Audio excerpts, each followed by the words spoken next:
I really don't understand why some people feel that they are entitled. I don't get it. So the funeral, my mom's funeral was today, and let me tell you, while she was living,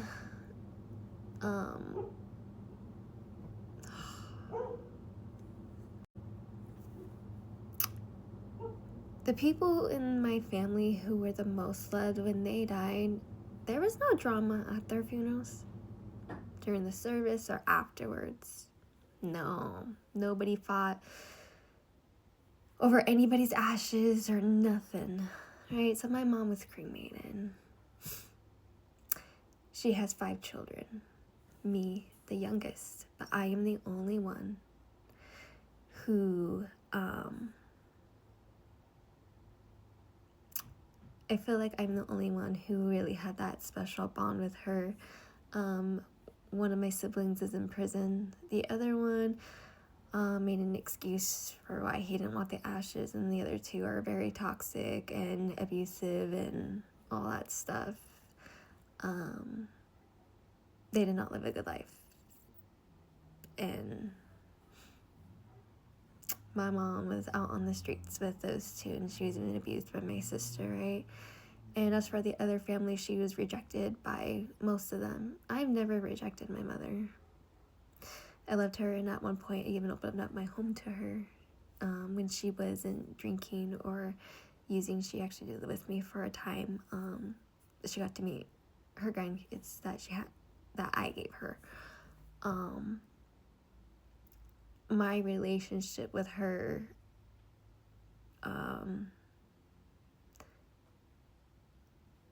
wasn't that of a typical mother-daughter relationship, but we had our own special bond. I am her daughter. She is my mother. Out of us 5 siblings,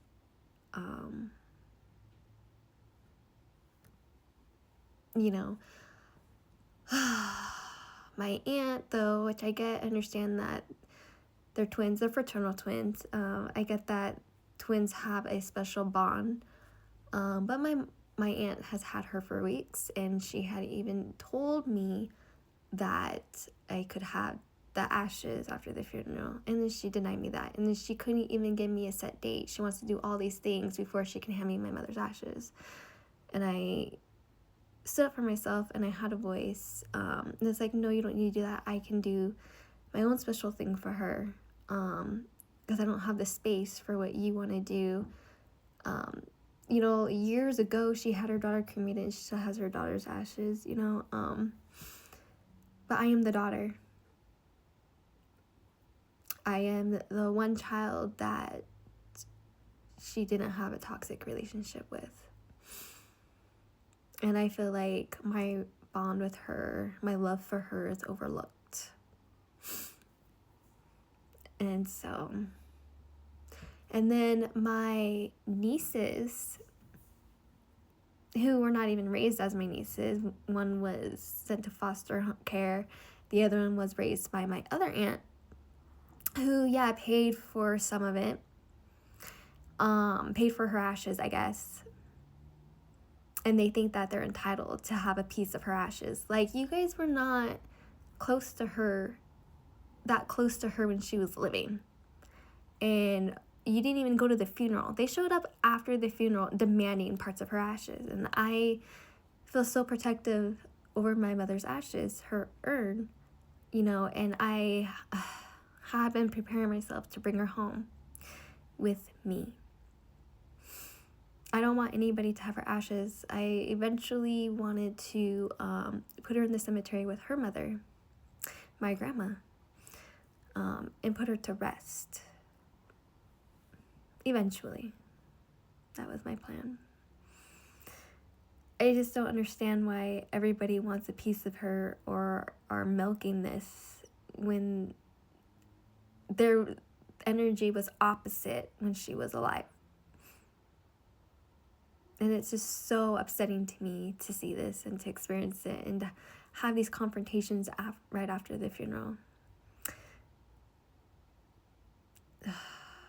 But luckily there were a few that were proud of me for having a voice and standing up for myself. That was not easy, and they said I was right to do so. I left in tears because I was so upset. I was just like, just get me out of here. I'm leaving. I'm not even gonna be with you guys. But yeah, so the funeral, the service part was nice.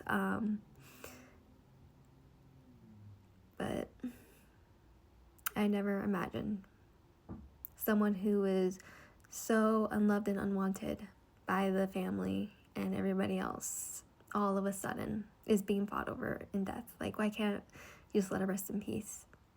Everyone's being selfish.